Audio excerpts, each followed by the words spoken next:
My name is Danielle Barnett. I'm an artist, speaker, entrepreneur, mum, sister, daughter, partner, but above all, I'm me. I'm using this as a really valuable time for me to enhance who I am and to get my message and everything that I love, and to try and spread a little bit of positivity and help to those really that need it. Anything you want, you can get, anything.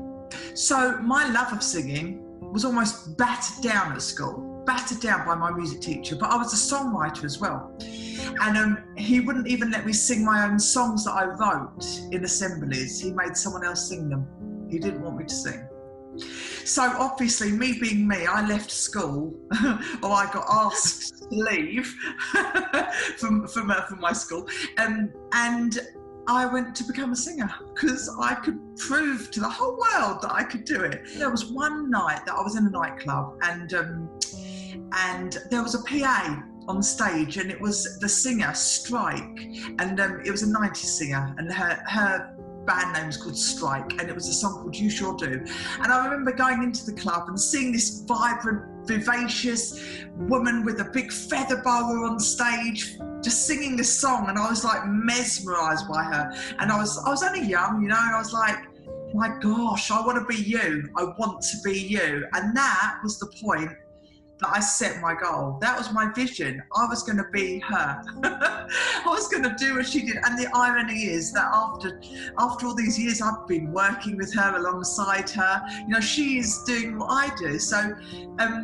yeah, dreams come true. I've been doing Urban Cookie Collective, as I say, nearly 25 years now. And I had my first ever record deal with a major label, which was RCA Records. And Simon Cowell was my A&R, my artist recognition man. And we were building up for a year to a massive release of this big summer song we were doing. And literally, we had the National Lottery TV. I'd been in all the big magazines. I'd double page spreads. I was on like Sky, and I was like, wow, I'm famous. Woohoo! All of this stuff. Because when you're young, that's really important, isn't it? But now I'm older, the fame does not bother me in the slightest. You know, it's the energy I get. That's why I do it now. I love people. So I did that. And then a week before my record was meant to be released, I had the National Lottery TV show booked, which was a big, big show in England, and it had over 15 million viewers every week. And my name was in the paper, I was going on it, this was it. And a week before my record release, Princess Diana sadly died that night. And it was the night before my lottery release, and Elton John took my slot on the National Lottery with Candle in the Wind, because that was my week. And on the Monday morning, the record got shelved, and I lost everything that I'd worked for, all my dreams crashing to the ground.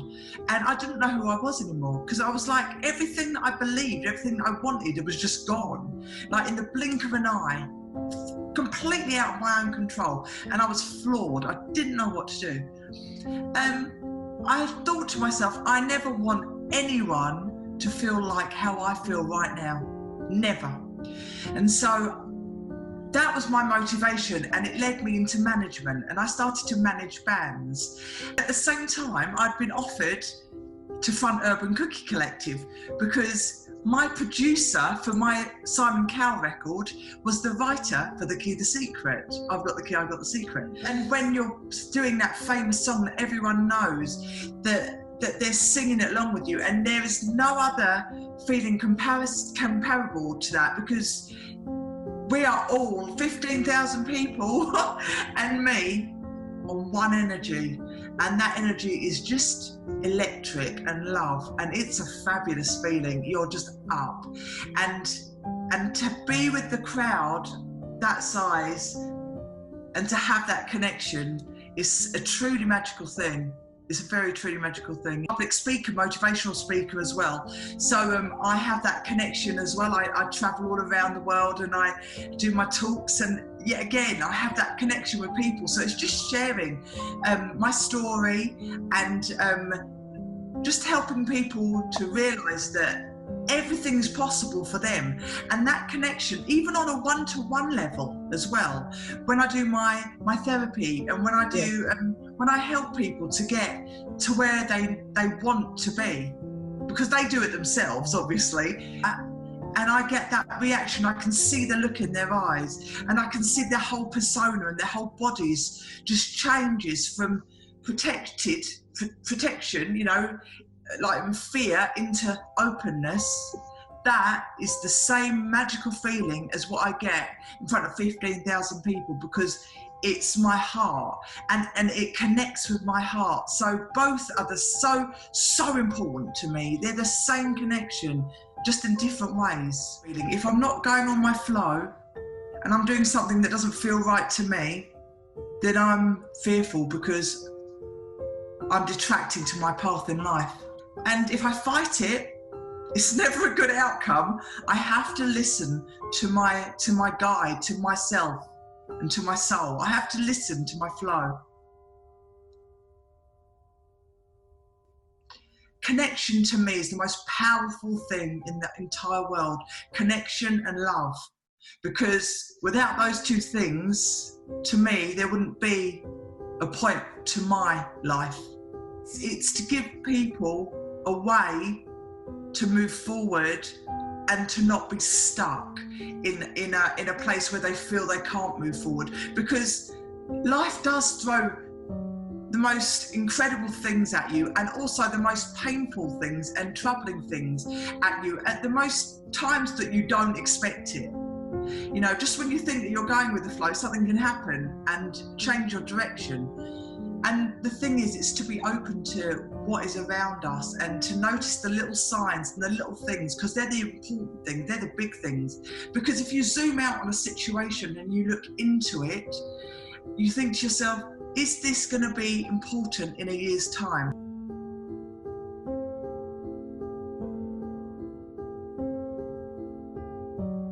Everything in my body, when he was about to have the MMR jab, was telling me to try and get separates. I tried to get the measles and the mumps and the rubella jabs separately, because everything in my body, that whole feeling again, was just telling me to stop, don't do it, right? So I tried to get the separates, and you couldn't get separates. You could get a separate measles one, I think you could get a separate mumps one, but that was in France, but you couldn't get the rubella or something like that. You could get 2 of them, but you couldn't get the 3. I thought to myself, I didn't want him to do, I didn't want it, everything was saying no, but the whole of my family was saying, don't be so silly, get it done, there's nothing wrong, everyone's getting it done. And we've got a doctor in our family as well, who's a distant cousin, and she'd phoned up and she said, don't be so silly, get it done, it's like really irresponsible if you don't, you know, all these things. So I gave in and I went, okay, and we went and we got the MMR done. And 24 hours after getting the MMR done, he was in an ambulance in a coma for 6 weeks at Great Ormond Street Hospital, because he reacted to it. Now, to me, call it intuition, call it mother's instinct, call it whatever you want to call it, but I had a feeling and I didn't follow my gut. I wasn't strong enough. I didn't feel strong enough to follow my gut at that time. Now, I'm not saying that this is right for everybody, and I am not saying that not to take vaccinations. I'm not saying that in the slightest. But for me, that feeling was right, and it just, because it wasn't on my flow, and that happened. So I went through a lot of pain at that time. Thank the Lord a million times he's healthy, and I got told the worst. I got told the worst by the doctors, you know. So I'm so grateful for every second of every day I have with him. So that's why, and it counts so much. Everything in life you have a choice, but whether you go with your instinct or whether you go against your instinct, that's the choice. It was only since I took my NLP course and I studied the NLP, and then I became an NLP master. It's only since then that I actually got my self-worth, because I'd done all these amazing things, but for many, many years, I had no self-worth because I was so bullied at school. I was very badly bullied, and I was bullied by the teachers and the students. So I grew up where my voice didn't count, and I wasn't worth anything at that time, you know. So my voice and all my feelings and all my intuition that self-worth wasn't there. But now, after the NLP, I have the tools that I need to be able to know that if I zoom out and I look back at this, is it important? You know, I've got the tools that I need to help me and others that I love and others that need it to get through these situations. But all it takes is self-worth and courage. And everyone is capable of self-worth and courage and trusting your heart, your soul, because your guidance system, just trust. I didn't appreciate how successful I was because I never thought I was good enough. It kept me pushing almost to keep achieving because I could get this, because I wanted to get this, because I had to prove myself. I had to prove myself to the whole world that I was good enough, and I had to prove to myself that I was good enough. But I was never good enough to myself, so it kept me pushing even more and even more. You know, and I didn't really blend in. I wasn't like everybody else. I wasn't like in the cool crowd, and I didn't fit in anywhere, and I almost got ignored. So I had to develop who I was as a person, to almost a comedy being, to fit in a crowd, you know, and that's who I became. So I developed that entertainment side of me whilst I was going through this adversity. So yes, adversity did build me up, but my gosh, I'm so grateful to NLP to calm me down and sort me out.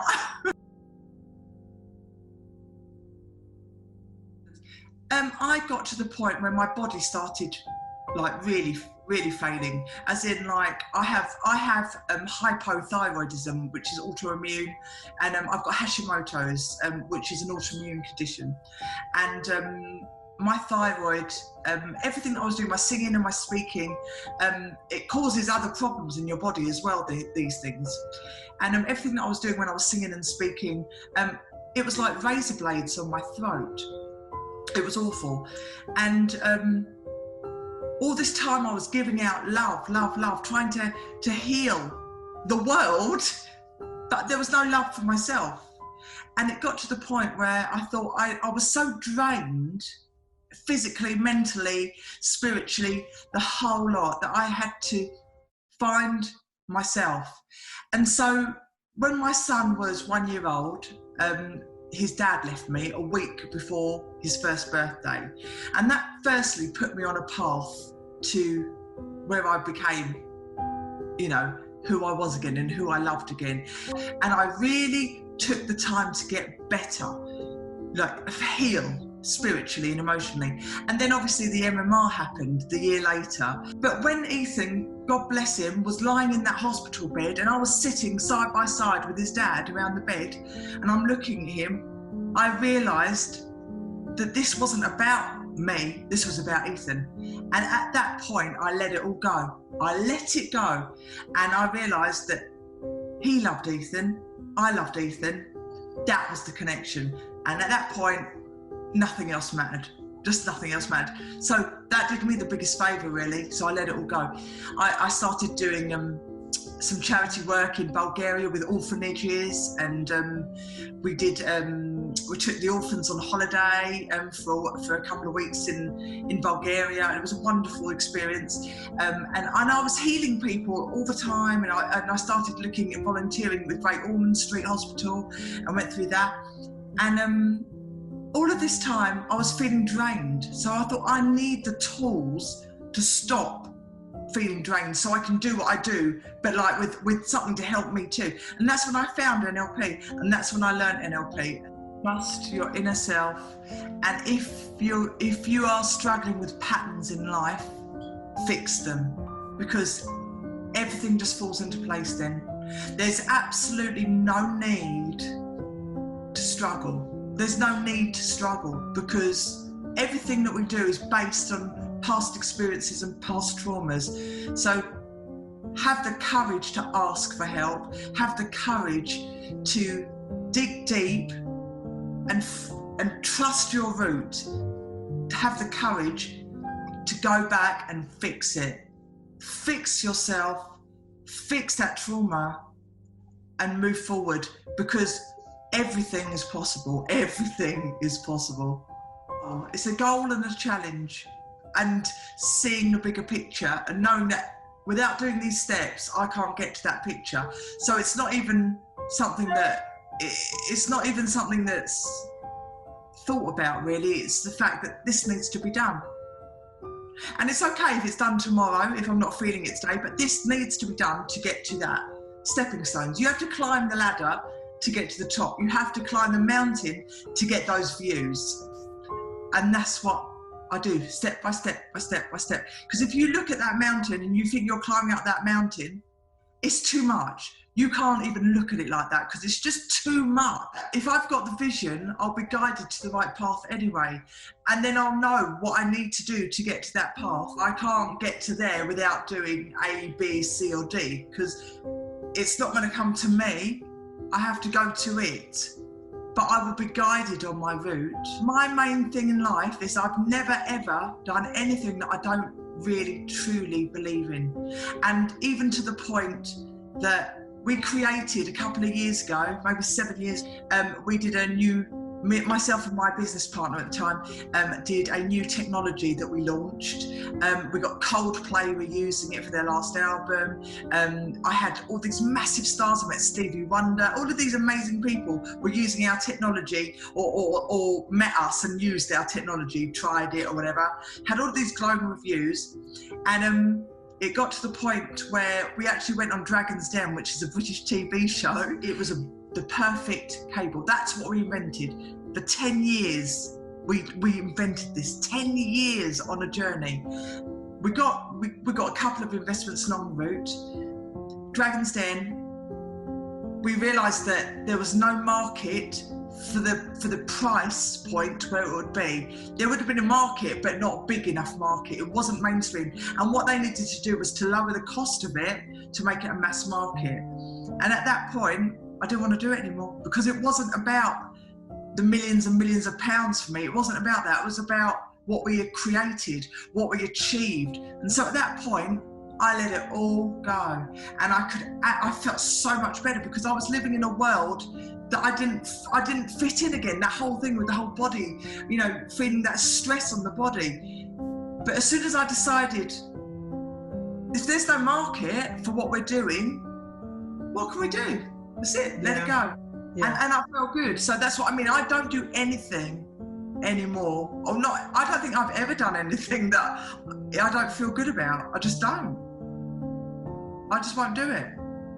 I'm on a journey and every day I try and make a little bit more of a difference. But the thing is, to me, together, we can make it even a bigger difference. So one person making a difference is important, but thousands of people together making a difference, well, that's pure power. And that's the kind of stuff that will change the world. Be the light, be that match. Go next to the match, be one of the lights.